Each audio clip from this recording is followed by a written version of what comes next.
L'atterrissage de ces cargos à l'aéroport international de Goma ce vendredi 10 mars 2023 matérialise l'engagement du rôle de pont aérien humanitaire annoncé dans la conférence de presse animée conjointement par le président de la RDC Félix-Antoine Tshisekedi et celui de la France Emmanuel Macron le 4 mars dernier à Kinshasa. Au total, 35 tonnes constituées entre autres d'abris provisoires, des kits hygiéniques, du matériel médical et celui nutritionnel. Un don de la France couplé à l'Union européenne, affirme Bruno Aubert, ambassadeur de la France, qui a personnellement accompagné la donation aux côtés de Jean-Marc Chataignier, ambassadeur de l'Union européenne. Ce qui se passe ici, dans l'Est du Congo, est inacceptable.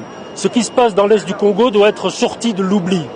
Et c'est la raison de notre présence ici, c'est la raison de ce pont aérien humanitaire, c'est la raison de notre investissement diplomatique et politique qui accompagne ce pont humanitaire. Ceux qui s'imaginent qu'ils sont partie prenante à ce jeu cruel de la violence ici, doivent comprendre qu'ils seront de plus en plus sous l'œil attentif de vos partenaires.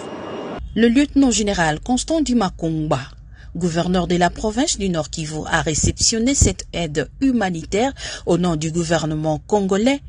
Après avoir remercié les donateurs, le chef de l'exécutif provincial a tenu à rappeler que le besoin le plus profond des déplacés bénéficiaires de cette aide humanitaire, c'est la paix et la paix durable.